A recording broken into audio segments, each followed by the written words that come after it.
Une maman extraordinaire Simon a été imaginée par l'écrivaine américaine Stephanie Blake. Née en 1968, à Northfield, dans le Minnesota, elle arrive à l'âge de 8 ans en France, où elle suit des études et se destine à une carrière d'interprète. Née en 1968, à Northfield, dans le Minnesota, elle arrive à l'âge de 8 ans en France, où elle suit des études et se destine à une carrière d'interprète. Elle crée d'abord des personnages humains.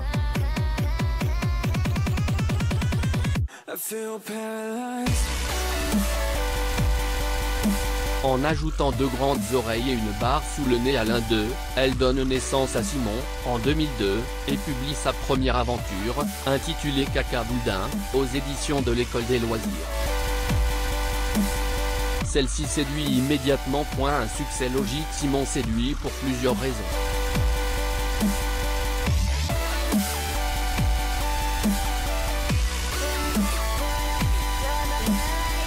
La première tient au fait que les enfants s'identifient à lui et qu'ils ont l'impression que ce personnage existe, confie Stephanie Blake. La première tient au fait que les enfants s'identifient à lui et qu'ils ont l'impression que ce personnage existe, confie Stephanie Blake. Ensuite, les histoires qu'il vit évoquent des sujets qui les concernent, comme le chagrin, les peurs, le premier jour d'école, la lettre au Père Noël. À la fois drôle et émouvant dans chacune de ses aventures, Simon rencontre un problème. Grâce à des montres magiques, il se retrouve dans un monde imaginaire et se transforme en super lapin.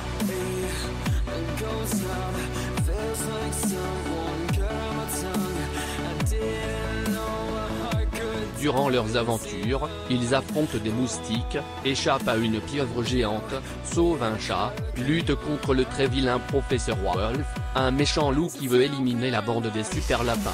52 épisodes inédits axés sur les problématiques de l'enfance seront diffusés. Un travail collectif. Cette série en 2D est née de la rencontre de Stephanie Blake avec le réalisateur Julien Caillot et les producteurs Anne de Galard, qui a découvert les livres en les lisant à sa fille, et Eric Garnet.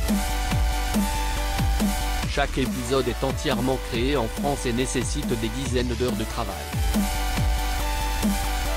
Sous la houlette de l'auteur, qui participe au scénario, bien sûr. Des chiffres fous. Cette année, le héros fête sa 20e année d'existence. Stephanie Blake a déjà publié 4 millions d'exemplaires en France et plus d'1 million à l'étranger.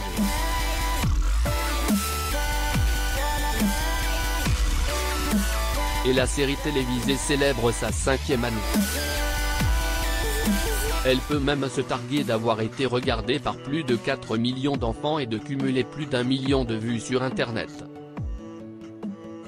La série est aussi diffusée dans plus de 150 pays, dont la Chine, la Nouvelle-Zélande, l'Italie, le Canada. Nicolas